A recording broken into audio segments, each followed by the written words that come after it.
This is the Fire These Times, and I'm your host, Joey Ayoub.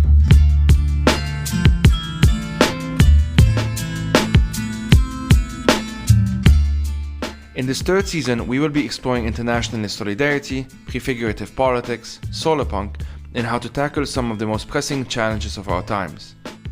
Each episode will be on one or more of these topics. But before getting into today's topic, I wanted to quickly tell you that you can support this podcast for as little as $2 or $5 a month on patreon.com/firethesetimes. That is patreon.com/firethesetimes. If you cannot donate, you can still support by sharing it with your friends and families and leaving a review wherever you listen to podcasts. This helps it get more exposure and introduce it to more folks. That's it from me today. I hope you enjoyed this episode. Sorry, okay, لا بعدني عليك. Okay, لا خلاص, let's get into serious mode. Yes. Hi, and thank you for having me. My name is Yafa El Masri. I am originally Palestinian, but I'm a Palestinian refugee in Lebanon, which means that I grew up in a small refugee camp in the south of Beirut called Burj El Barajneh. I spent most of my life there, but now I'm actually finishing my PhD dissertation at the University of Padova in Italy. And I work on solidarity among refugees and commoning and networks of care in refugee camps for my thesis. Mm-hmm. And hopefully by the time this episode is out, the PhD will be finished. Hopefully. I definitely hope so. I'm not going to jinx it. Okay, so we met last summer in Coimbra. What is the date today? 1st of March 2023, just for the record. We met last summer in Coimbra, which is in Portugal, as part of this summer school called the Pluriverse of Eco-Social Justice. And you were there, of course, and as part of one of the presentations that folks were making, you gave a presentation based on a paper that's called 72 Years of Homemaking in Waiting Zones, Lebanon's, and this is in quotation, permanently temporary, unquote, Palestinian refugee camps. And when you mentioned it back then, I was reading this book by Rebecca Solnit, and I obviously thought about it. The book's title is A Paradise Built in Hell, The Extraordinary Communities That Arise in Disaster. Now, the kind of the thesis of this book, the reason why I thought about this, is that it's debunking the myth, which is still pretty widespread, I think, and we see it in our media and just in, the apocalyptic movies and whatnot, that when, for lack of a better term, when shit hits the fan, it becomes like a dog-eat-dog world. Everyone's for themselves, everyone kill each other, rob everything, that sort of thing. And in survival of the fittest. Basically, survival of the fittest. And basically, the evidence tends to point the other way. Yes, there are, of course, moments of panic and whatnot. But overall, people do come together. They kind of understand that this is an emergency. This is a disaster of some kind, and we need to come together. And in Katrina, after Hurricane Katrina in the US, you had lots of mutual aid. And basically, after every big disaster, as recently we saw also in Turkey and Syria, people, for the most part, just come together and either volunteer to do something and whatnot. And of course, after the Port of Beirut explosion in 2020, in August 4, 2020 in Beirut, we saw the same thing. Everyone I knew who was there, regardless of nationality, regardless of whatever, were just there and picking up rubble, helping out, donating blood, that sort of thing. And they didn't really need anyone telling them to do so. In fact, the state was completely abandoned the survivors as we know, and people who probably died because of that. So the reason why I thought about this is that obviously the Palestinian refugee camps in Lebanon are the result, like historically, of the Nakba in Palestine that came as a result of, came part of the creation of the State of Israel in 1948. And the Nakba literally means catastrophe. Al-Nakba literally means the catastrophe in Arabic. So in some sense, it's a form of disaster, and it's an ongoing one in many ways. It's one that's been prolonged by Israel first and foremost, obviously, but also in the case of Lebanon, by the state of Lebanon's own policies against Palestinian refugees. So with that sort of framing in mind, can you kind of introduce a bit your paper, talk a bit about it? What does permanently temporary mean, for example? And what drew you to that topic, if that makes sense? Yeah, definitely. It's really interesting, the topic of the book you mentioned. I'm not familiar with it, but it's so relevant now that you explain it. It's so relevant to the concepts that I'm trying to convey in my work. Obviously, because I am a Palestinian refugee, I'm quite interested in researching topics related to Palestinian refugee camps, and because it is an experience that I went through, so obviously I'm very personally and politically attached to it. And basically, Palestinian refugees are basically the world's oldest refugee crisis. So it's been going on for over 7 decades, and they're also one of the world's biggest stateless communities. So we are speaking about quite a unique situation in terms of protracted displacement. And these refugee camps are the oldest in the world. For example, the one I come from, Burj El Barajneh, was established in 1948. You don't find that anywhere else in the world. There are no other camps that are this old, at least surviving refugee camps. So protracted displacement of Palestinian refugees is quite unique. It's quite intense. And specifically in Lebanon, it is also unique in another layer. So there is this intersectionality, as you mentioned, between being excluded from their lands due to the establishment of the occupation. But then there's also the exclusion from becoming citizens or becoming active participants in Lebanon. In the constitution in Lebanon, it's clearly mentioned that there is never resettlement of non-Lebanese in Lebanon, and this has always been the strategy. I mean, this is also a legacy of French colonialism, because that was established. That part, at least, of the constitution was established with French colonialism, and then it was never changed. It stayed there forever. And that is what excludes Palestinian refugees from being able to access public services, from being just equal to other citizens in the country. With that exclusion, if you compare the statistics or the surveys of Palestinians in Lebanon to all the other Palestinians that exist in the Middle East, the difference is striking. So the Palestinians in Lebanon have the highest rates of abject poverty. They have the lowest rates of education. They have the highest rates of food insecurity. Also related to housing conditions and so on, and employment. They have the worst conditions compared to the refugees, even in Syria, even in Jordan, even inside Palestine. And that's a bit striking, because maybe if you compare the conditions, the economic or living conditions between maybe the West Bank and Lebanon, I mean, before this crisis, at least Lebanon had a better security situation, a better economic situation, but still the Palestinian refugees in Lebanon suffered the worst circumstances.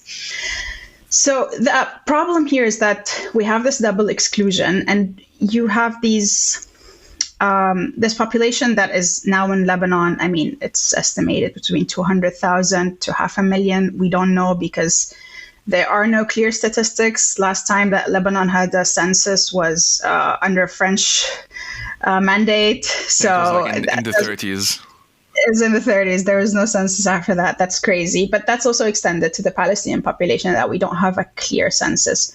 So the problem is that you have these spaces that are established as temporary, and UNRWA was established as a temporary organization to assist these people. And the mandate of UNRWA was for 6 months and then for a year. For those who don't know, that's what's it? United Nations Relief and Work Agency for Palestinians in the Near East. That's a mouthful, but that's it. Yes.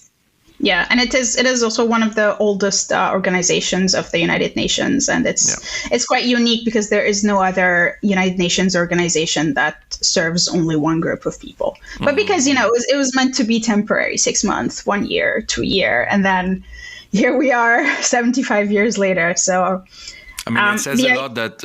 It says a lot that it includes the term in the Near East in its title, which is not common anymore these days, but it's still in the title, obviously, because that's how old it is. Yeah, exactly. So they're even older than the UN 1951 Refugee Convention. They're older than the UNHCR. So they were even established before the UNHCR was established in 1951, before all the conventions. So this is how old it is. Yeah. But they were designed to give temporary assistance. Refugee camps, the same way, they were designed to give temporary housing. All of the aid that we see is designed to be temporary. Refugee camps are not designed to be permanent. But then you look at these temporary resources, and these people are there for 75 years. You have 4 generations of Palestinian refugees living in Lebanon, also across the Middle East. But since I am working specifically on Lebanon, you have 4 generations. They're not temporary anymore. And that's such a contradiction, because the kind of assistance you're getting, the kind of resources that you have, the kind of humanitarian aid that you get, it's all designed for temporariness. It's not designed to be permanent, but still these people are making permanent lives. They're still raising generation after generation. They're still inhabiting spaces that are not, let's say, structures or built in very systematically architectural, well-engineered ways. So there is like this gap that we don't have the means needed to build permanent lives, because we're not citizens. We don't have access to public services. We're not allowed to construct legally inside the camp, but we are having permanent lives. A lot of people, my family members, were born in Burj El Barajneh and died in Burj El Barajneh. It's you live your entire life there. That's a permanent life. You cannot tell me that's not a permanent life. So there's this contradiction. There's this gap. And I think it's so important to understand this, because that means we really need to rethink refugee camps, and we really need to rethink displacement and to redesign working with refugee communities. Yeah, thanks a lot for that. It gives a lot of background to this conversation and context as well. One of the things that's always frustrated me, and I tried to write a essay like, I don't know, a decade ago now. No, not that much, but like, let's say 6-7 years ago now. I mean, that's almost a decade. But on the concept of the other. And this is something that in Lebanon specifically, and this is something that I've taken from James Baldwin, also inspired like the name of this podcast and so on. The Fire Next Time is his book. Because the concept of the other is something fascinating. It's often seen as, when it is studied very seriously, you understand how crucial it is in the formation of certain identities.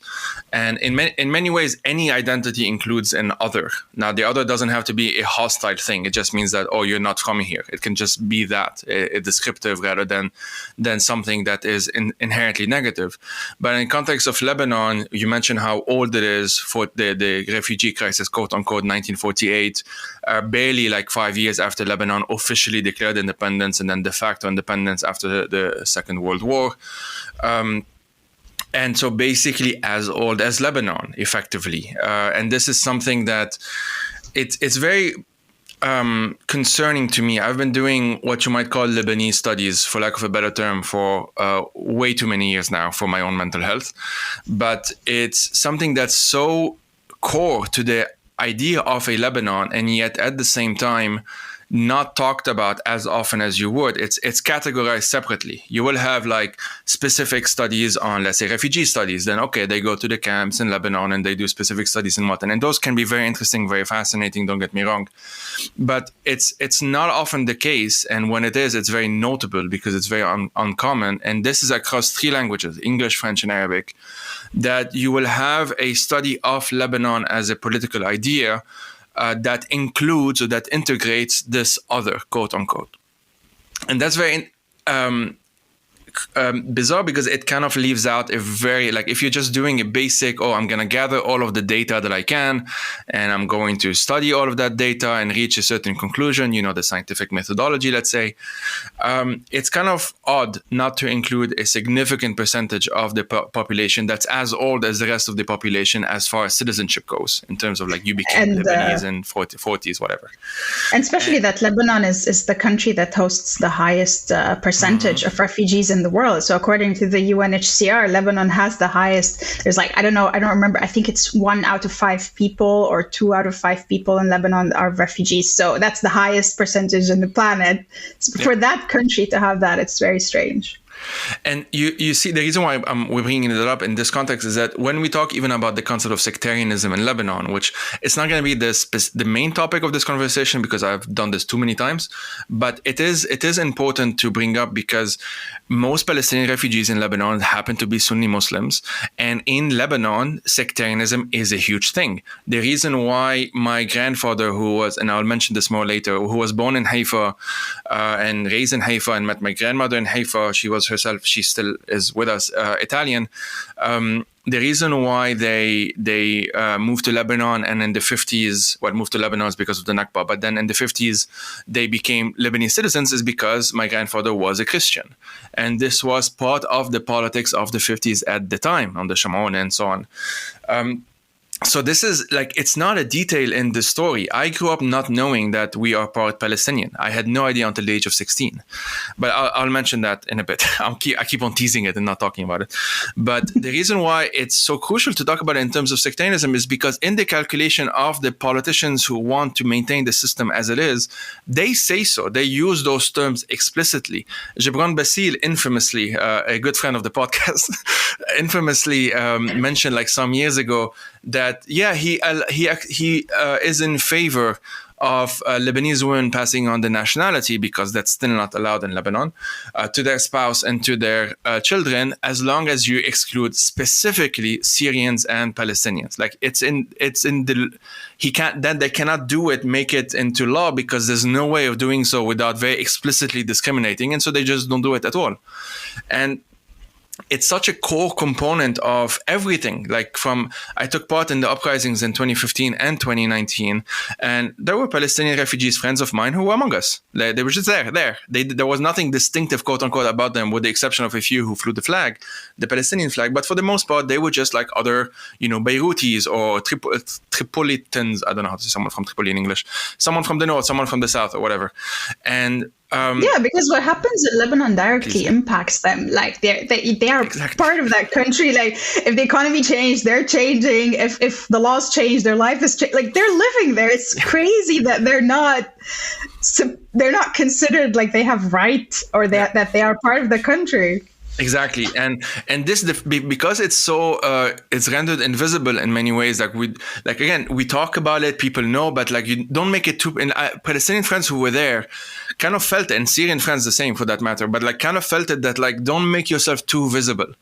Be there as just another person on the streets or whatever, but don't specifically say that you're there as a Palestinian or whatever, because then you can definitely be, and this is what happened, of course, been the target of media smearing, OTV saying like Daesh is coming from Idlib to Tripoli and, shit like ISIS and shit like that. So it's such My mom told me the same, by the way. My mom told me the same in 2015. She was like, and I will translate this in the best way possible, like, oh, it's going to be in the news the next day that the Palestinians are infiltrating the protests, trying to ruin it, and you're planting things, or you're spying or whatever. And yeah. I mean, we're laughing about it, but it's a real problem.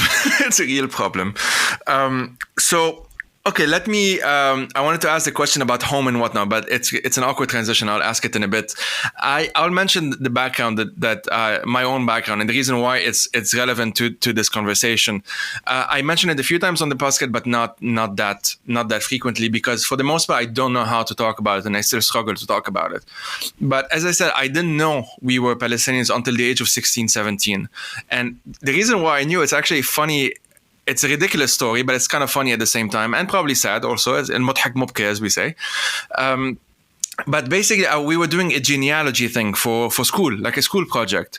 And I go to my grandmother, who, as far as I knew, was just this Lebanese woman from Zahle, which is in the Be'ar, in Lebanon, in the Beqaa Valley. And I ask her, okay, I'm doing this, genealogy tree, whatever, and I need to know where everyone was born and when and whatnot. And so she says, okay. And I think on the moment she forgot that she was supposed to lie to me. And she said, born 20 something, or early 30s, Shihek, something like that, in Haifa. And I was like, what? My reaction was, true? And like Lebanese, like, what? Like, and she's like, yeah, in Haifa. And, and then she said, Zahle. it's like a small neighborhood in Zahra. Like she probably like wanted to fix it. Famous like Haifa neighborhood of Zahra. Mabna Haifa, that's the name of the building. Sorry, So after that, she was like, on the spot, she didn't quite recognize what happened. So she went along. She actually told me part of the story. She didn't tell me entirely, and in a completely incoherent way. And she wasn't actually born in Haifa. She was born in Italy, but she grew up in Haifa where she met my grandfather. So she wasn't even, she told the wrong lie because it's my grandfather who was born in Haifa. She got confused in the lies. So instead of telling me he was born in Haifa, she said, I was born in Sicily, but he was born. It was a complete mess.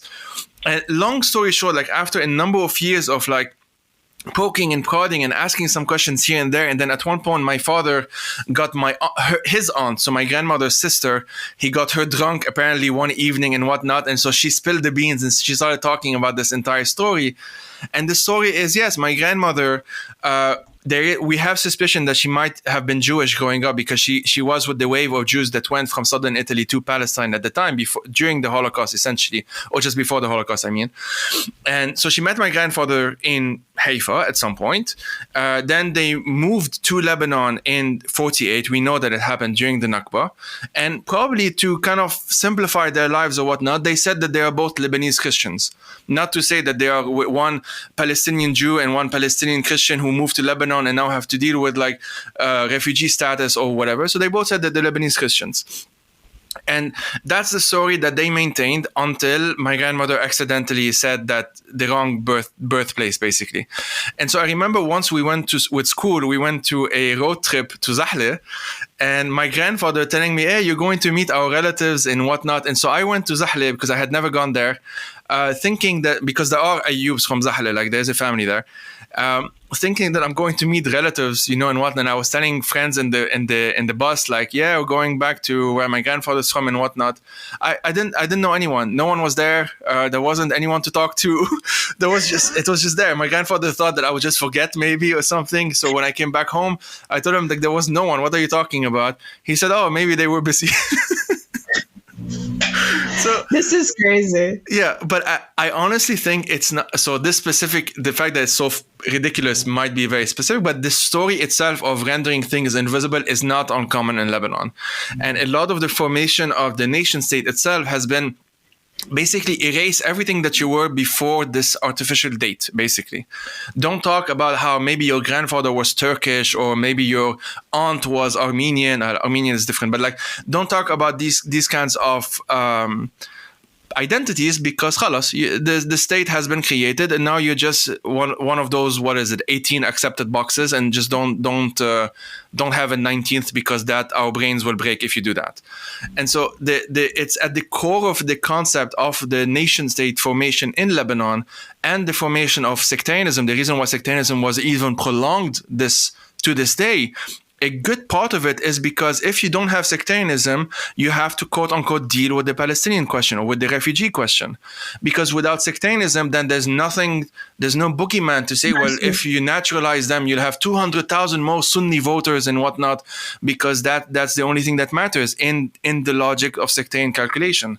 So I don't quite know how the Lebanese, for the most part, with some exceptions, want to tackle sectarianism without also tackling the quote-unquote refugee question. Because Lebanon is one of those countries that doesn't give refugee status at all. You cannot claim asylum in Lebanon, with the exception of, I think, one person was ever given asylum in Lebanon, this Japanese person in like the early 80s or something like that. But for the most part, you're not given... Lebanon is not a signatory to the 1951 refugee. Exactly. They never signed it, so they're not like legally obliged to do it, but obviously they're not interested in doing it also. Exactly. So all of this brings us to the topic of bordering, i.e. creating identities by having an inside and an outside, an inner group and an outside group or whatnot. And there's a concept by Shad Elias, who's this Lebanese scholar who wrote an excellent book, whose name I forgot. I'll try and remember it throughout this conversation. But he calls it like a bordering practice, like literally the practice of creating a border. And in Lebanon, it's very visible in many ways. One of the first things people who have never been there comment, especially if they go to like Beirut, but like honestly, most of Lebanon is kind of like that, is they see so many sectarian flags, so many party flags. You go to one neighborhood, you have Hezbollah flags. Another neighborhood, you have Uwait or Lebanese Forces flag and whatnot.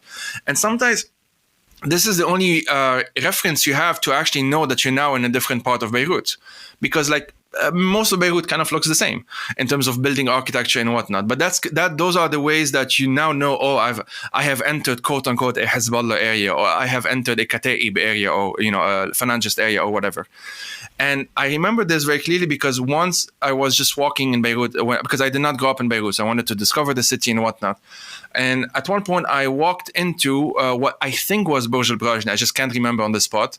And the only reason I knew I entered it at the time, this was before the quote-unquote security stuff where they erected a bunch of whatever, is that I saw a bunch of Palestinian flags.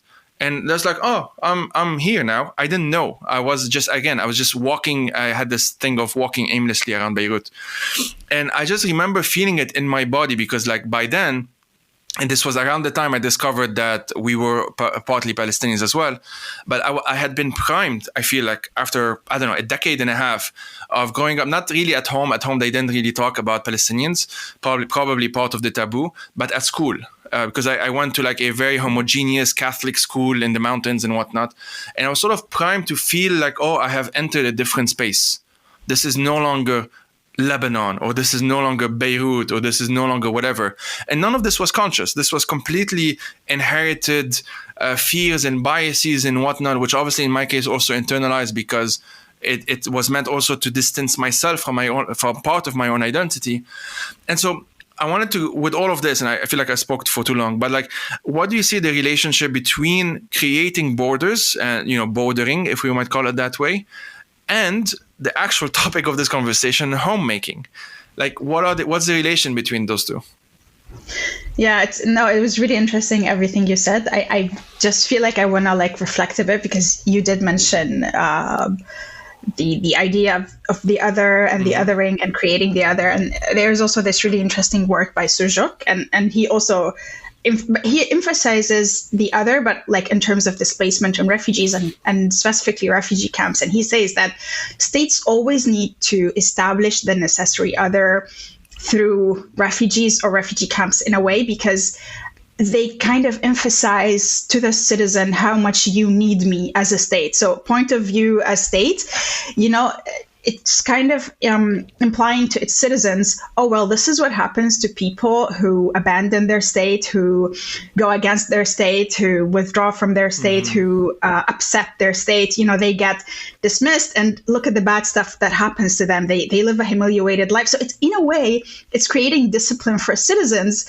by showing them, oh, you know what? If things go bad between me and you as a citizen in the state, you're going to end up stateless. You're going to end up exiled. You're going to end up. It's creating this fear of what happens to you when you don't get along with the state. So it's creating this discipline of, well, you know what? You don't want to be a refugee because I'm showing you exactly what refugee camps look like. So it's creating this necessary other to kind of discipline also the public or the nation against social movements, against riots, against any kind of demonstrations that jeopardizes this kind of obedience towards the state. So it is a way of establishing the necessary other, but in a disciplined format. So it's pretty crazy how human populations that are living in distress are also being punished as a tool of disciplining the citizens. So it is crazy, but on the other hand, there's also this really interesting article, and I think it was published by the National Geographic many years ago, but it relates to your experience and to how identity is formed. And I think it's called something like, in the 21st century, we're all migrants. And the article just, builds on this historical framework, but in simple terms really says, you know what, humanity did not originate in Cairo or Los Angeles or Sicily or Tokyo. Many centuries ago, none of these civilizations even existed. And technically, if we all come from Mother Africa, then we've all migrated from Africa to the other continents, to the hotspots in these continents, to other cities, from the cities to the villages, or vice versa. So technically, we all migrated along the years. So none of us, or probably not just migrated, but probably we were refugees due to changes in agriculture, lack of access to food, weather conditions, and so on. So along our histories and along our family lines, we're all migrants, we're all forced migrants, we're all protracted migrants. So we're not really that different at the end of the day. So the whole idea of purity and my line of family is Lebanese or American or European, it's never really true. It's just, as you said, we invisibilize it over the years. So it's but yeah, also maybe it's for simplicity, but it's also very interesting to talk about simplicity, because also for me, for example, here, and I'm sure the other Palestinian refugees, especially in Lebanon, do the same thing, because you get asked, for example, I'm here in Italy. Everywhere I go, I get asked the simple question of, where are you from? Mm-hmm. In your case, you'd say, I'm Lebanese. In my case, I would say, I'm Palestinian. And then people would say, okay, so where do you live in Palestine? And I'm like, well, I don't live in Palestine. I kind of grew up in I was born in Lebanon. I grew up in a small refugee camp in Lebanon. And then they would be, so you're Lebanese? I'm like, no, I'm not Lebanese. They're like, okay, we're confused. What kind of nationality, citizenship do you carry? And I'm like, I don't carry a citizenship. I'm not legally Lebanese and I'm not legally Palestinian. And this is to explain a bit the legal aspect, is that because I come, for example, from the city of Yafa, and Yafa after 1948 became occupied and became part of the state of occupation of Israel, then Yafa is no longer a Palestinian city. So legally, I do not have a Palestinian citizenship. I cannot be Palestinian because the place I'm from is no longer legally Palestinian. So now I'm not Palestinian, I'm not Lebanese, I'm not, in the eyes of the law, I'm not really anybody. So for simplicity, I sometimes drop it and say, I'm Lebanese, because I don't want to go through that entire process of 15 minutes of explaining Middle Eastern history and Nakba and like a few segments of international law, because just to say where I'm from, I have to explain these, I have to use at least 10 references, 5 history books, and a few news. And by the time you're done, your coffee is cold and you're... And they don't get it, at the end, like you explain it and it's still not clear. But I can't blame them, because even for me, it's still not clear. Years later, I've lived in this situation 33 years and it's still not clear for me how this happens. So I can't imagine what it's like for strangers. So yeah, for simplicity, I either say I'm Palestinian, and when they say where from in Palestine, I just say the West Bank, and I get this story done with, or I just say I'm Lebanese, I'm from Beirut. And I just hope that they never get to see my documents and never figure out that I wasn't lying though. I was just, simplifying things because I'm too... Yeah, I'm that. No follow-up questions. Yeah. And speaking of also like your experience of going into a camp, there's a really nice documentary that is called, I don't know, you've probably seen it. You're a movies guy. You've probably seen it. A World Not Ours, عالم ليس لنا, for I think Mahdi Hlehel or something like that. Yeah. And it's a really interesting document. It's a bit old by now, and I think it's a really nice way if somebody watching wants to visualize what life in the camp looks like, but also this movement between the camp and the world of the camp and how it interacts with the borders. And I think that's such a nice way to enter the topic of homemaking within the borders, because as you said, it's not that clear. I mean, the borders are always made and remade in Lebanon to confine refugee camps. But in my opinion, and what I always try to argue, is that the camp resists, and also the city somehow resists that. And somehow these borders always get blurred up. So Borders are established whether they are military checkpoints or whether they are legal confinement or whether they are the conditions of buildings and architecture that you see. But one of the arguments, for example, are the way that the slum areas, or as we call them, the misery belts, sometimes they get so entangled with the like they expand so much, the living conditions in Beirut, for example, they expand or they deteriorate so fast, especially in the economic crisis, that the slum areas actually expand and they intertwine with the refugee camp. And you can't tell the difference anymore. You can't tell when I'm exiting the slum area and I'm just going into the refugee camp, because living conditions are deteriorating everywhere. Housing conditions are deteriorating. People are building more informal areas. And that's a consequence of the political system. That's a consequence of the economic system, which is apparently not just excluding Palestinians, but excluding a lot of classes in Lebanon, including a lot of groups and a lot of minorities. So they are like overlapping with each other.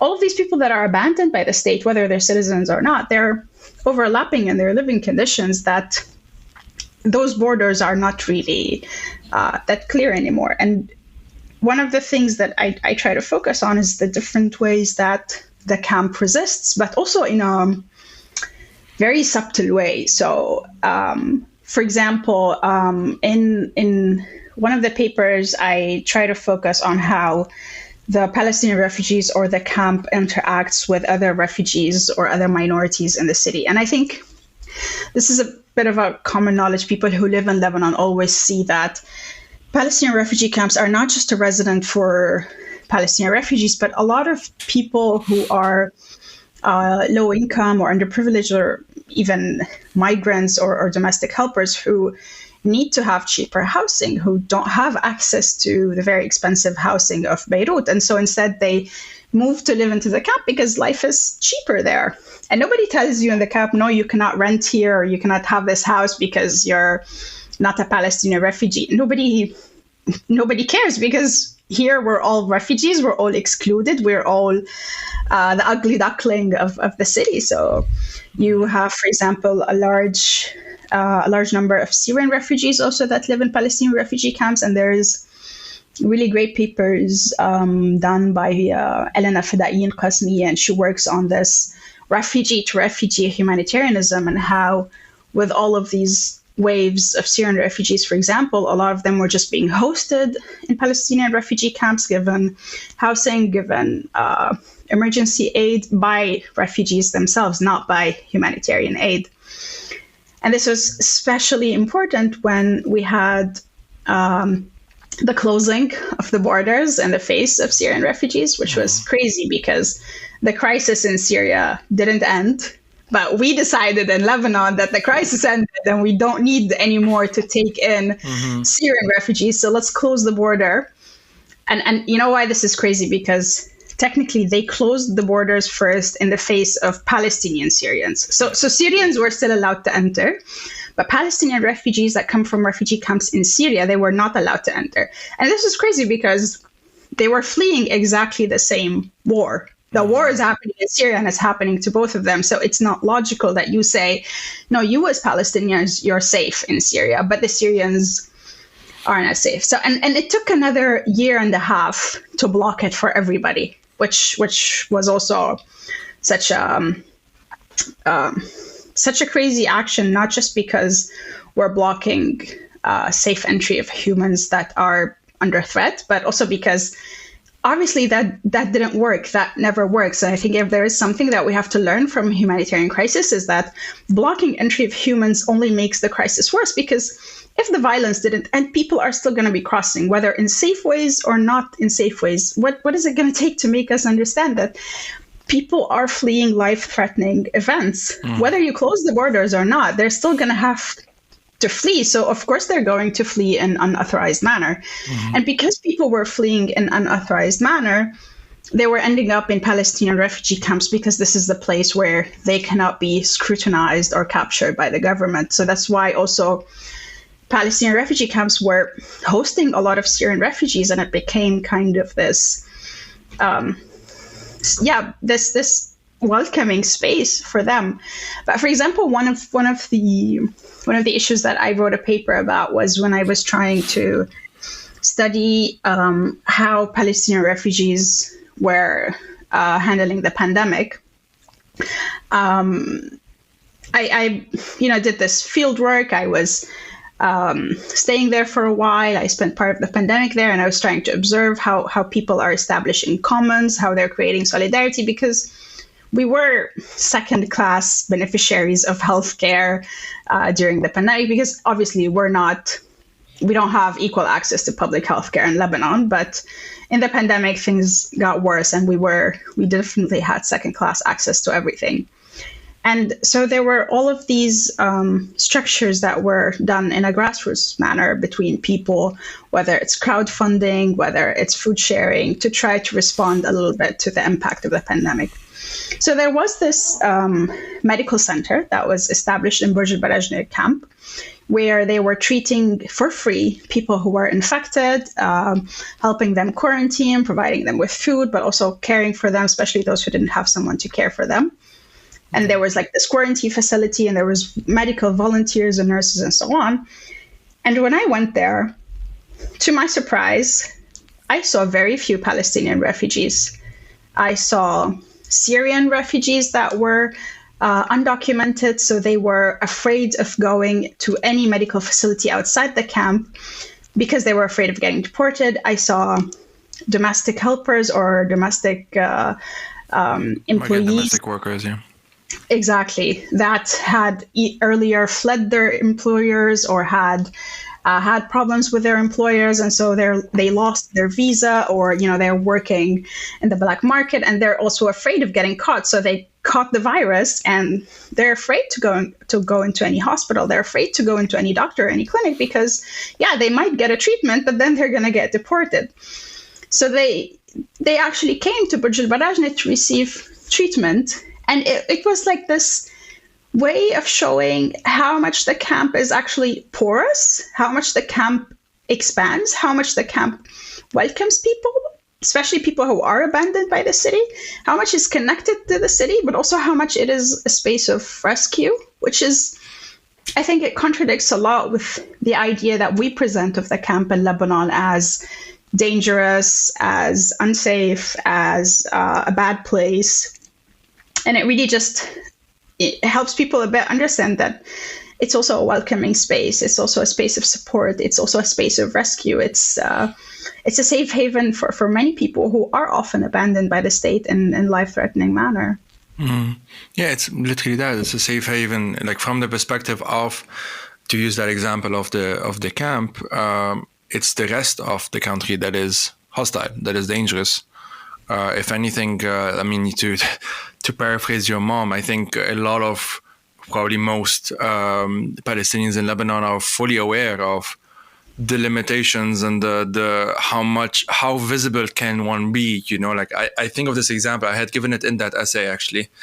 On two different occasions, I had on more occasions, but specifically those two different occasions, I had a very interesting contrast in how visible can someone be in some areas. Because, for listeners who don't know, for the most part, there isn't really a quote-unquote clear-cut way of telling a Lebanese from a Syrian, from a Palestinian, from most people who are physically in Lebanon right now. Sometimes it's the accent in Arabic, but for example, in the case of Palestinian refugees, in many cases you don't even have that because, as you said, like third, fourth generation. So I have this friend who was coming from one of the camps, I think from Shatila, and she was coming to my house in the mountains, so in Mount Lebanon, an area that's pretty quote unquote homogeneous in the sense that like I grew up with mostly other Lebanese Christians and whatnot, and she didn't have any in terms of like audible, because this is a bordering practice as well. So in terms of an accent, she didn't have anything distinguishable in that sense from someone else from Beirut, let's say. So maybe someone listening to her might say, oh, she's from Beirut or whatever. But she was wearing a keffiyeh. And a keffiyeh is distinctive visually for someone from the mountain as like, oh, this is a Palestinian from Beirut or whatever. And so at some point when we entered more or less like our area, she started feeling a bit uncomfortable and she removed the keffiyeh. And of course I was like, you don't have to and whatnot. But in the end, she felt like it's probably safer if she just whatnot, just at the very least to avoid any headache, because she was actually thinking about me. She wanted me not to have to worry about whatnot. So she removed the keffiyeh, she left it in the car, and she entered, she came, went into the house and whatnot, and everything was fine after that. Another time, it was a Syrian friend who was from, I think from the south of Syria, or on the spot, I can't remember right now, but who was also visiting our house. And he was a refugee. He had been in Lebanon for like 4 or 5 years, but he grew up in Syria. So he had a distinctive Syrian accent when speaking Arabic. And so for him, it wasn't anything physical. It was something auditory. Like he couldn't talk out loud without it being super obvious to a Lebanese ear that this person is from Syria. It's usually the instead of the, stuff like that. And so what we end up doing, which is such a ridiculous thing, is that and his English was very bad, but we end up just speaking in English in my house, in the garden of my house, where at the best, maybe my grandmother who lives above us can hear us, and that's about it. Like no one can actually hear us there. We're surrounded by a field, and some chickens and like a few trees and whatnot. So no one actually could hear us, but so paranoid. He was so worried at the tiny possibility of someone even knowing that he's Syrian, that we ended up mostly talking in English in my own garden. Like that's how, for me, that's an example of a bordering practice that's kind of intangible, in the sense that it's not physical or it's not like visual, it's more auditory, and can still be very, very oppressive. And so in the context of like a Palestinian refugee or a Syrian refugee, you have all of those multiple layers of basically like, I would imagine just growing up knowing or being taught eventually, or maybe learning the hard way because of some occurrence or whatnot, of the things that you can do and the things that you cannot do, and often more like the things that you cannot do, and then you have to position yourself based on all of the things that you cannot do. And I remember, like, what was it, a few years ago, the government decided to allow certain jobs that were, as of now, excluded to Palestinian refugees. And there's something we should say, that Palestinian refugees in Lebanon to this day are excluded from pretty much most jobs. So they said, okay, a few more jobs your Palestinians are allowed to access. And within a month or so, I think it was the Maronite church that complained about it. And so they had, I forgot the details, but something along those lines. They then withdrew. And I just remember the day, when it was announced that, more jobs are allowed, so many friends that I knew were ecstatic, yeah, we can be, I don't know, engineers or whatever. And we've been waiting for this our entire lives. Exactly. I remember when that came out, I was like, this is news that I've been waiting 30 years to hear, because you don't know what it's like to grow up and when you're a kid and you're like, yeah, I want to be an engineer, I want to be a doctor. We couldn't do that. We were taught you have to keep your ambitions so low, because you're going to get your heart broken, because even if you graduate as a doctor, you cannot work as a doctor. You cannot work as a pharmacist. That's the thing. You can study as a doctor. You can be qualified as a doctor from a Lebanese university, but then you just cannot work as one. Exactly. And it was so ironic. I don't know if you've heard about this story. There was this famous case of, I think she was a Palestinian refugee from some camp in Bekaa area, and she was accepted as one of the world's youngest medicine students. She went into med school. She got a full ride, probably graduated at the age of 16 or something. And then when she returned to Lebanon, she had this takreem, this ceremony by the Lebanese president. And it was so ironic, because she was getting honored as one of the Middle East's youngest doctors, but she couldn't work as a doctor in Lebanon. It was so mind-blowing that, yeah, that's great. We're throwing her this party, giving her this medal by the Lebanese president. And then, yeah, what am I going to, do I hang it on the wall? Does it mean anything to you that you're honoring me, recognizing that I cannot use this certificate? I cannot help cure people and rescue people's lives. It's so disturbing how we choose not to acknowledge the contradictions. I think she left at some point and started practicing eventually somewhere in the US. I don't remember the details, but something like that. Yeah, I mean, yeah, it's such a common problem. I don't know how. It's one of those things that is so. We obviously understand each other, but I'm also thinking of listeners who maybe have no idea what we're talking, and at least have no idea of the context of what we're talking about. And so it's the same thing. It's not the same thing, but I have a similar experience, or similar enough experience, when I sometimes explain certain things from Lebanon, because on the surface, and justifiably so, they are so absurd and they make no sense. Like from any logical, like even from the, oh, this is good for you, you need more doctors, clearly that's a good thing, or whatever. From all of those perspectives, nothing makes sense. But then when you integrate a sectarian logic, it's like, oh, okay, right, yeah, right, okay. It's about competition, it's about quotas, and it's about how many, the politicians, how many sectarian, in terms of representation in parliament, what's the percentage of the sect that you're going to have and whatnot. In that case, oh, this makes sense. This is about whatever, Aish al-Mushtarak, cohabitation and shit like that. And so, it can work within the very, very tiny, narrow logic, or in an already very tiny country, and nothing else has to make sense. Just this tiny sliver of a kind of an internal logic has to make sense. And even if it harms everything else, if it harms the public sector, the private sector, hospitals, education, pretty much everything else, we, as in the state, is still not going to actually remedy it on a very basic level. Like even because obviously the big boogeyman is Tautin, and the big boogeyman is like, oh, if they stay, that's again the Gibran Basil, who I love to quote, of course, who had posted something on Instagram, like I think it was in 2014 or something, basically saying, like, warning against Syrian refugees, and basically saying, remember what happened when Palestinian refugees got too comfortable in Lebanon, i.e., they caused the civil war and they caused all of that stuff, which is loaded with so much baggage that I don't even have time right now to get into it for the purpose of this podcast. But all he did, it was just a photo of a refugee camp from the 50s. I remember this very well, or 48, 49, I don't remember, like from the early days, right after the Nakba, and just saying, just remember. That's it. Just remember. And all of the subtext and the connotations and whatnot immediately understood by everyone who knew what he meant. Like if you don't know the context, if you don't, it's like, well, you remember what? There's a bunch of tents. But no, for him is remember those people that we welcomed, and I'm putting, people cannot see me doing the quotations with my fingers, but we welcomed all of those people and whatnot, and then look at what they did. Look at, i.e., all of the problems of Lebanon are, of course, because we were so nice in the 40s.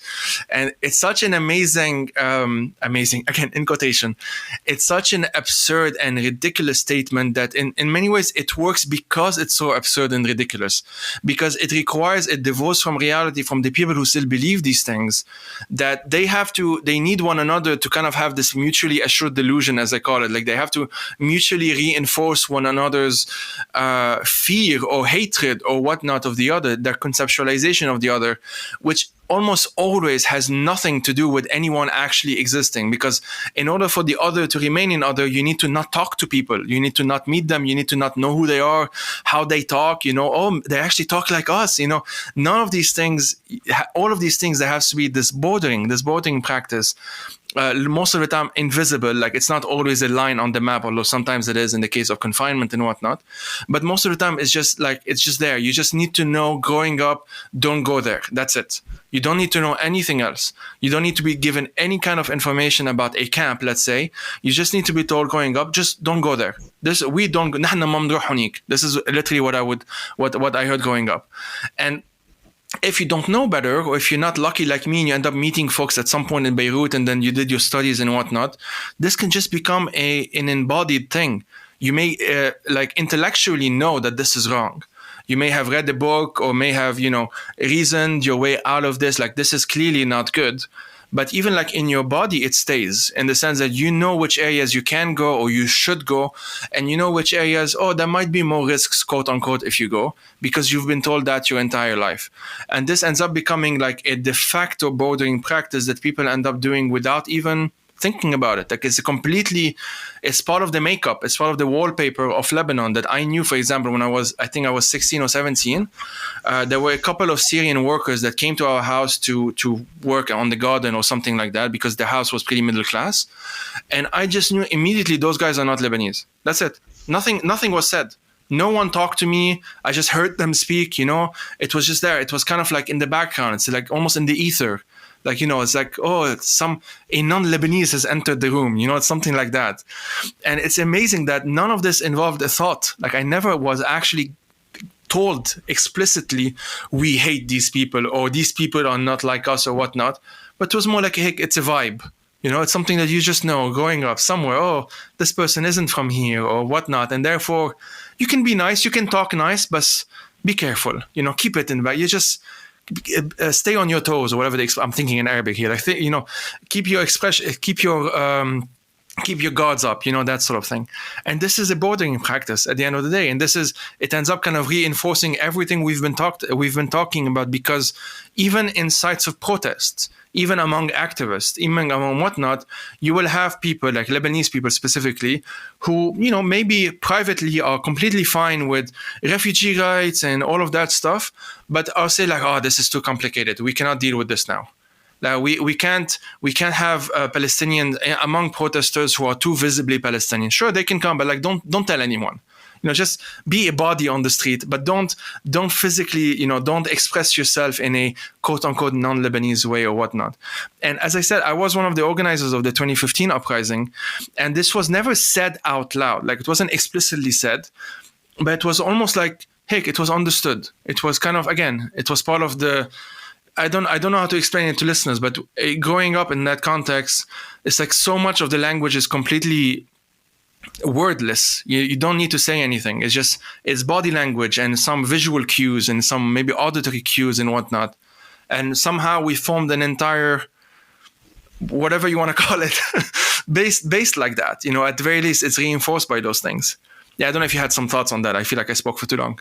No, I totally agree. And the whole thing you were saying, I was like saying in my head, it's so true also on the other side, that we could feel these things. None of us had to talk. It's like so embodied in us that we're already so apprehensive all the time. We're already so also afraid. I mean, this is the only difference about, I think, how you narrated your experience and how I would narrate mine, that our side of the experience is loaded with so much fear all the time, because you're being judged. You know that you're the outsider. You know that you're the one who's less protected by law. You're the one that's less protected by sects and by I don't know, by the state in general. You feel threatened. You feel unwanted. You feel also, because a lot of times we are pushed to do things illegally because that's the way to survive. I mean, I remember most of the jobs that I've had, even if they were administrative jobs, if they were in big companies, I wasn't registered as an employee because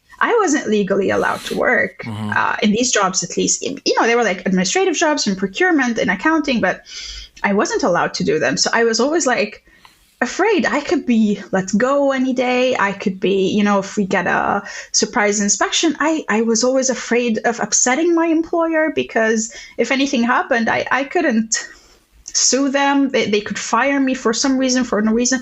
But also around people in general, I always felt scared of being accused that I'm bringing the riots to the protest. I'm the one implanting something. I'm infiltrating protests to create violence or to ruin things. It's do you know about Schrodinger's refugee? What is that? Schrodinger's cat. You never know if so. It's an idea. It's a kind of a theoretical experiment, whatever it's called, that basically in theoretical physics or whatever it is, if you put a cat in a box, at some point you have no way of knowing whether the cat is alive or dead. So in theory, the cat is both alive and dead at the same time. You can't know. So Schrodinger's immigrant or Schrodinger's refugee, it's something that's been said in Europe, are both very lazy and at the same time they're taking everyone's jobs. They're both things at the same time. And in Lebanon, they're very lazy, but also they manage to destroy everything all the time. They cause traffic, cause a crisis of trash. It's raining because of them. There was, when the wildfires happened in 2019, Syrian refugees especially were blamed for causing some of the fires and then moving into the houses that were on fire because refugees are fireproof. All of those stuff. Those are this is part of the discourse. Yeah, and the idea that we are consuming the state's resources, like we're causing the economic burden in Lebanon, even though Lebanon isn't giving us anything. Like, we're not benefiting. Like, I remember the only time that I had a legal job It was so funny because I was paying for the social security contribution, but I'm not entitled to get anything. Like I pay for the health daman, what we call it daman, which is the health kind of social security. But like it was very clear that like you cannot ask for anything. You're not covered. And I was like, explain this to me. Why am I paying if I can't get anything? You're like, yeah, because you're a Palestinian refugee, you're not entitled to get anything. But then why am I paying for it? Yeah, because that's the law. So it's also that contradiction that like we are told that we are consuming the resources of the state and we're like burdening it and we're taking things away from Lebanese. But at the same time, we're not taking anything from the state. We're not benefiting from the state in any way. And it's like, I don't get how they do so well at framing us in that portrait. How does it work so well? It's unbelievable. Yeah, I don't know what to say. It is. It's. I guess I can only say that one day because I had written, as I said, this essay that was like part 1, and I published it on Jumhuriya.net, not the Saudi one, the Syrian one, and that was like 2016, I think, part 1, and I have not written a part 2 since. Because I was so overwhelmed with the PhD and stuff like that, but at one point I'll get to it. But because this otherization, this question of like at the core of a Lebanese or the identity of Lebanese, and it doesn't have to be this way. This is actually the point that I'm trying to make as well. Like identities are social construct. We can decide, like right now, we can decide how to change that in terms of like as a society or whatnot. There's no way of becoming Lebanese other than through inheriting it from your father usually, or maybe marrying into it because your husband is Lebanese, because as I said, like the women still cannot pass on nationality, or because, whatever, all of that stuff. Or in some very special cases, if you are like Salma Hayek or Shakira or whatnot, and the government wants you to become Lebanese, they will give you the nationality, or they will propose it in any case. Besides that, that's the joke, by the way, of like, how you can't, if you're Druze, you can't convert someone into the Druze religion. And so in theory, you're not allowed to marry an outsider, the exception being if you're George Clooney. In that case, it's fine. You can do that. In that case, you can do that. But we have a lot of exceptions when we want to. But speaking of inheritance, I have to say it. You know that because we are refugees come in, we're not like legally allowed to inherit anything. So b'mana, if a parent or a grandparent passes away and for some reason they do have a property, a bank account, a car, or anything of wealth, because we're Palestinian refugees, we're not allowed to inherit it. And actually these funds or properties go to Dar al-Fatwa or whatever. So like speaking of inheritance, it also brings up, the whole idea that, no, we're actually, our resources are being taken away, not the other way around. The opposite. Quite literally the opposite. So I've seen so many people who like save up money or like, they manage somehow to get a property or something. And they're like, oh yeah, you cannot inherit your own dad or your own grandpa because you're a refugee status. There's no law for passing the inheritance, which is also, I think, taking away people's rights in a crazy way. No, absolutely is. And if anything, like this, the narrative, that's what I mean. But the narrative being so absurd because it's like the opposite is true. It's literally like, well, actually, no, it's not that they are a burden on the state, quote unquote, but the state is literally stealing resources. And that's most of the time, that's what happens, because at the end of the day, people are people and they work like anyone else, or they do whatever else. And the logic, in order to have this separation between the inside and the outside group, you have to create this artificial line. And then it's then reinforced, as I said, through culture, politics, the state and whatnot. But like as a closing note on my side, and then I'll ask you to, if you kind of reflect a bit maybe on this conversation if you want, or especially I was kind of curious, like what's it like to engage with refugee studies as a field of academic study, being yourself a refugee, because I've been engaging on quote unquote Lebanese studies as well as a Lebanese, and it's been bizarre to kind of put it like it's been an experience. But legally, if the law just changes one day, if we have this political momentum, whatnot, then there could be a way of becoming Lebanese. And this is something that for me, I feel like is such a crucial part of that puzzle in some sense, because For example, there's an Ethiopian woman I met. She's 45 and she has been in Lebanon since the early 90s. Basically, I was born in 91. She's been in Lebanon for basically all of my life. She speaks Lebanese Arabic. She hasn't been back to Ethiopia because the village where she comes from is pretty miserable. And so she hasn't been able, she also fled an abusive father at the time. And so I know that we talk regularly. She lives in Beirut and I know that she's been there all her life, basically. She's, of course, illegal because there's no way of renewing your visa indefinitely as a migrant domestic worker unless you have a kafil, like a Lebanese sponsor willing to sponsor your visa and whatnot, and she hasn't found one. And so she's been working basically in the black market for like a decade and a half now, or a bit longer, I don't remember, I think since the early 2000s. And if you ask her, like, where are you from? She'll tell you, of course, like, she's Ethiopian, she comes from Ethiopia and whatnot.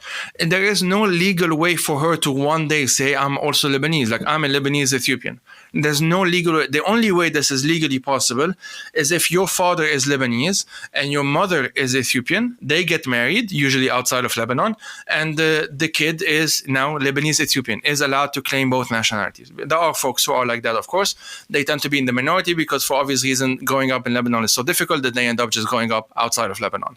So you have a bunch of like Lebanese Ethiopians who, if they go to Lebanon, they can be Lebanese, but only because they grew up outside of Lebanon. And this is one of the many contradictions of Lebanese-ness as an identity, is that one cannot become Lebanese.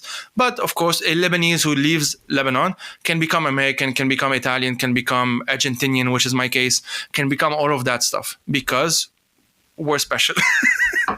But that part always also confuses me, that how much every Lebanese family almost has a son that works abroad, that Absolutely. Is a migrant abroad. And so how do you expect these countries to treat and employ and welcome your son or your family members, but you have these migrants in your country and you're so angry at them? Like, how does this also contradiction work in a way? It's because we're special, Yafa, because we're special. Okay, let me ask you to, that kind of as a closing note. I always ask guests towards the end to recommend 3 books, so feel free to do so on any topic that you want. And also just general reflections on what it's been like to engage on this topic, given that it is obviously so personal. Yeah, it has definitely been an experience that I did not expect. I would not say I got tricked into it, but I kind of did. But I think... So when I moved here, obviously I was working in humanitarian aid. Even in Lebanon, I was working at the UNRWA, so I was pretty interested in humanitarian aid, but I never thought that. So I came to do my master's degree in development studies because I was more interested in humanitarian development and so on. So I wasn't specialized in refugee studies. And then I think, when I started doing my PhD, and my professors were encouraging me to engage in refugee studies, since I know the topic so well as a lived experience, that I did not expect, or nobody warned me about, also the personal aspect, the emotionality, as you said, the situated knowledge, but also the whole positionality of it and the whole repercussions of your situation as a researcher / refugee. I grew up in Burj El Barajneh, and we always had this extensive flow of white researchers, white international organization workers, or volunteers. And, sometimes you would get these volunteers that are, very nice and very friendly, and they really believe in your cause. But a lot of times you also had these volunteers who were, we didn't have selfies at the time, but, the whole guilt washing, feeling that I saved Palestinian refugee children, feeling better about myself. I'm going to go there, take a few pictures of me saving the kids, and feel better about myself, and then go brag about it, about what a great activist I am. We also had a great bunch of researchers who really couldn't care any less about anything but actually getting a career jump out of our stories, and getting publications and citations out of whatever information they could get out of us. They would take your photos without asking. They would make you look as miserable as possible. They would really use you as a source of information in a very non-human way. And I think there's a really nice article about it. I think it's called Palestinian refugees are not at your service. And it speaks about how when researchers arrive to refugee camps, they feel entitled to have information from you.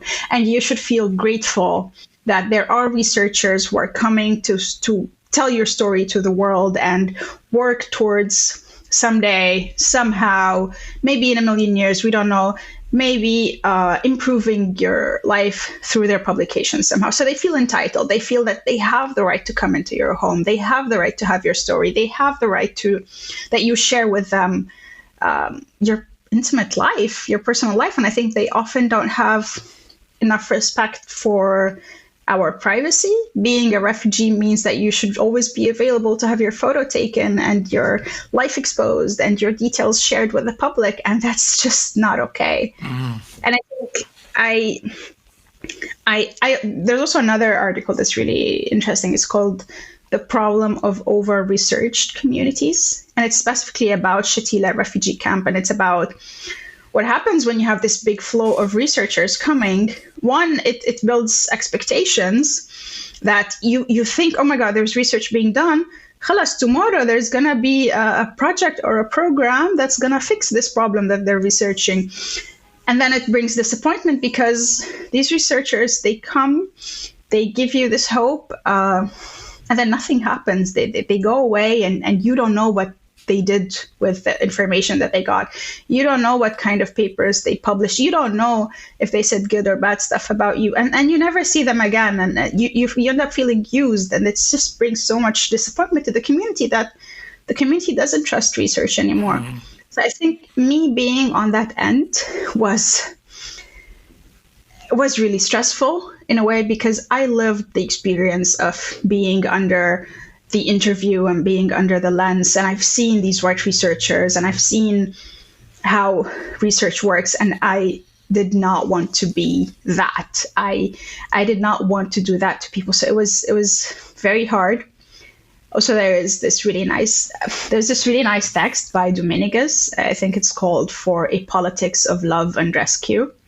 And she says, if you work or research on people that you really care about, you are going to face real editorial dilemmas. Like, she's not saying don't do it, but she's saying you really have to stay attentive to the emotionality. You are going to get this is something I wish somebody told me before, that it's so hard. It was so hard to write this research, because every time I was writing, even though it was general sometimes, it's like I was speaking about myself as a child. It's like I was speaking about my mother, my father, my relatives, my aunts, my friends, because they are still a part of that community today.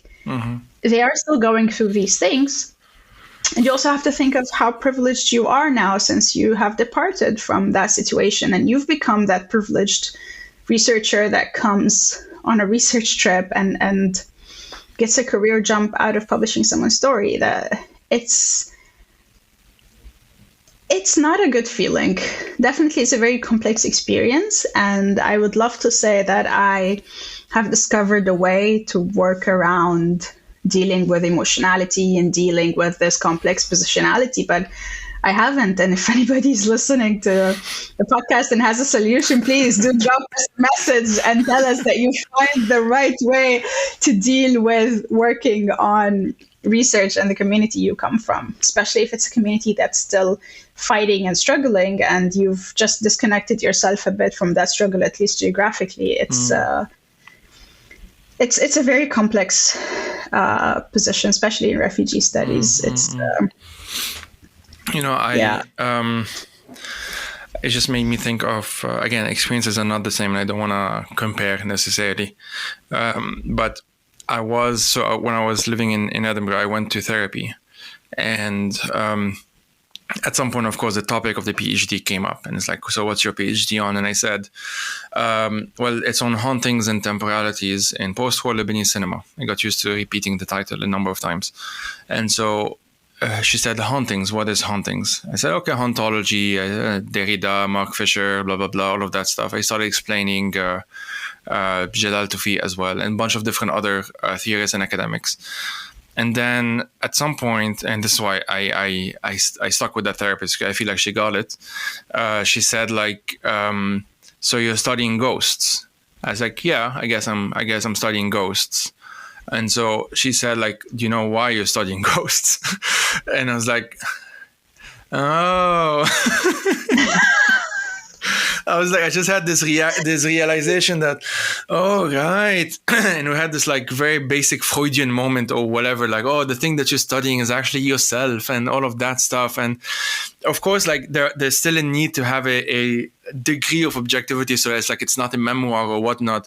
But I actually mentioned now in the introduction of the thesis of the PhD, which inshallah will be published at some point soon, is like it's a value explicit research. I was citing some scholar, I forgot who it is, but basically that like this idea that this can be an entirely quote unquote objective research is already not possible if you're just studying human beings in the first place, let alone if you have a personal connection to what's happening. And more often than not, it's much better to acknowledge this positionality, the potential biases, the whatnot, and then you do the research and whatnot, and maybe you can actually see, because you acknowledge it, where those biases are, maybe, you should be more careful on this and that, rather than assume you don't have biases, which is the usual way of doing so, being quote unquote objective, and just, sorry for the term, but basically shitting on, basically just like in covering in the entirety of that subject with all of your biases because you think you're being objective. And so that's kind of like my take on that. But yeah, but it also aligns with it also aligns with what Donna Haraway says on situated knowledge. And like, I think the specific quote was that even our own organic eyes are mediated lenses. Like exactly. Even your own organic eyes, they're not showing you what's really there. It's showing you something that is mediated and a bit adjusted and a bit controlled and a bit modified and colored by the structure of the lenses that we have. So everybody has their own lens, and there is no such thing as unmediated image. And we're humans as researchers. Our images is always mediated. So that I totally agree with what you said. Okay, so what I usually ask towards the end of episodes, like, what are 3 books that you would recommend to our listeners, and why those 3? Yeah, I think that's a great way to end the episode. So I do have 2 out of these 3 books here with me. The first book is kind of a bit of a personal one. It exists in both Arabic and English. I co-authored the Arabic version in 2016. So it was like the last thing I did before I left Lebanon. And it was this product of this workshop with this author called Hassan Dawood. And he was really so good in writing kind of in an autobiographic kind of way. And he trained us for, I think, the period of a year at the Palestinian Institute of Studies, asking us to write our stories as Palestinians. And it was published by the Palestinian Institute of Studies in Arabic in 2016. But actually this year, just a few months ago, it was translated to English. And so it's called 11 Lives. And it's actually just the lives of us, the 11 Palestinian refugees who come from very different Palestinian refugee camps across Lebanon. So there is our stories, our personal stories, but also how we relate to Palestine and how we relate to Lebanon. And there's also, for example, stories of refugees who are double refugees from Syrian refugee camps who were displaced later to a camp in Lebanon. There are those who went through double displacement, for example, because some refugee camps in Lebanon were, such as Tel Zatar and so on, they were abolished completely, or they were demolished, and then people were displaced again to another refugee camp. So it is just this summary of our stories and our lives and our experiences as Palestinian refugees. So this book really means a lot to me because it's like a direct, it's a direct story or narration from Palestinian refugees themselves. It's not someone telling our story. It's just us as refugees telling our story directly. So I think this will always mean a lot to me. Another book that I would really recommend, but I don't have it with me today, it's called The Ungrateful Refugee. And it's a book by Dina Nairi. And she is an Iranian author who has also worked in humanitarian aid, but also worked as a journalist. And She and her mom escaped from Iran. They came to Europe, and she tells this experience that is often shared among refugees, that whenever you arrive to a host community, everybody expects you to be so grateful, so thankful to the white world, to the Western world. Thank you for saving us. Thank you for rescuing us. And we're not supposed to speak. We're not supposed to have political agencies. We're just supposed to be thankful and grateful and not criticize anything. And we're supposed to be accepting anything that's given to us. And I think it's such a bold recollection of her own story, but then also of the stories of the refugees that she has encountered during humanitarian aid. So she also summarizes more recent stories from the last decade in Europe. So you will get to encounter in that book beautiful stories and genuine stories of refugees between past and present. And the last book that I really like is called Placeless People. And Placeless People is by Lindsay Stonebridge. It's published by Oxford, and it's mainly about writings and rights and refugees. And it's about why refugees write. And it's it's more of an academic study, but it's also very emotional and very inspiring if you are a refugee and you have to write stuff, because it studies or it explains how refugees write as a form of resistance, and how you telling your story as a refugee is a way of resisting to be forgotten and resisting oppression. I think one of the things that I like in this book, like one of the citations that she cites is all sorrows can be born if you put them into a story or tell a story about them. And then later she explains what that means, and she says that to suffer invisibly is to be dead to the world. And telling that story is you're resisting death. So it's like how, and she goes through a lot of refugee poetry and publications, but she has this beautiful explanation of how refugees can be agents and can be resistors and rebellions through writing. So I think these are my 3 favorite books, at least in this stage of my life. Amazing. I'm going to buy all of them. You should. They're really great. They really give you emotional experiences. All of them. Amazing. Usually I recommend one book like that, but I just recently finished, we mentioned it before, Rebecca Solnit. I read her book, Orwell's Roses, which is one of those books I know I'm going to read again, because it's very detailed meditation. And also, it's a work of nonfiction that includes journalism as well and a bunch of other fields of trying to explain how Orwell's love for gardening actually informed a lot of his politics, including his anti-authoritarian politics, and in ways that really if you then reread or you read his other novels, like 1984 especially, you see how much there is a lot of imagery when it comes to gardening, to roses, to other flowers and other plants, in ways that's very, very interesting, the way she does it. And she ends up talking about the Cold War and about Stalin and about the West and about Orwell and the Spanish Civil War, all of that stuff through roses and through flowers, which I found really fascinating. So, okay, Yafa, thanks a lot for this. This was fantastic. Thank you. I was so happy to do this. Thank you for having me.